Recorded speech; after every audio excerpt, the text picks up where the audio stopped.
Experts say the nation's GPS navigation system is at risk of being jammed or spoofed, and there's no backup in place. But an I-team investigation reveals that a viable backup system operating right here in southern Nevada was killed by government bean counters. Yeah, the I-team's Glenn Meek first told us about a radio navigation station near Searchlight, the LORAN station, that was shut down and later vandalized. And Glenn, the decision to close the station, like others, now being seriously questioned. Absolutely. Our story about the vandalism at the shuttered LORAN navigation site generated tips from ham radio operators about a bigger story.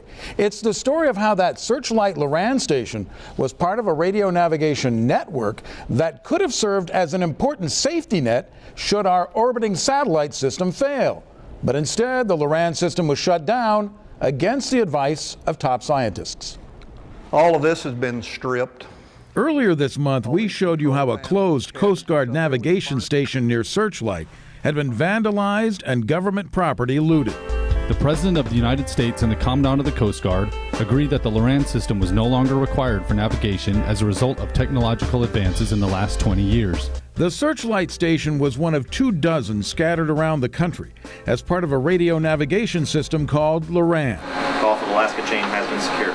The LORAN stations were shut down in 2010, and though a Coast Guard contractor did remove valuable equipment from the Searchlight station, thieves also stripped much of the machinery left behind. There was obviously a lot of valuable equipment there, and it's too bad that it could not have been secured better. Dana Goward was the Coast Guard official given the duty of dismantling the LORAN stations. Now he's part of a private group trying to work with the government to restore the LORAN network with an enhanced version called eLORAN. eLORAN is considered the most efficient method of backing up the nation's GPS system, which is easy prey to jamming and spoofing. Our national dependence on GPS grows by the day, and without an alternative, if something unfortunate were to happen to it, we would be in serious trouble. Serious trouble because GPS is used in much more than just navigation systems.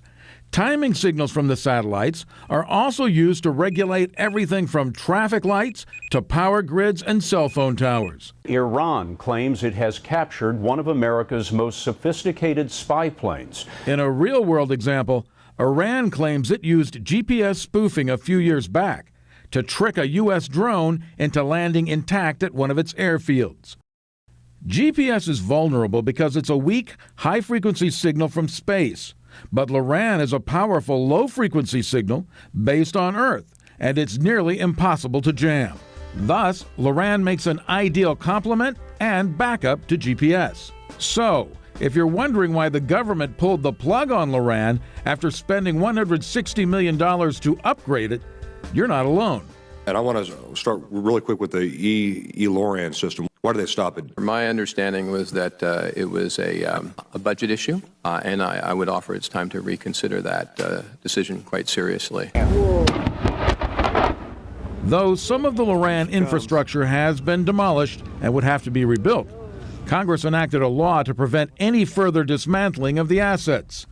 They also ordered the Department of Homeland Security to study the issue. So they did a study, and now they're going to do more studies, and that's the circle loop, the endless loop of stupidity that we have in Congress. Under the proposal to bring the LORAN system back, the now trashed Searchlight site could gain new life as an eLORAN station, but it would be an automated station and look very different.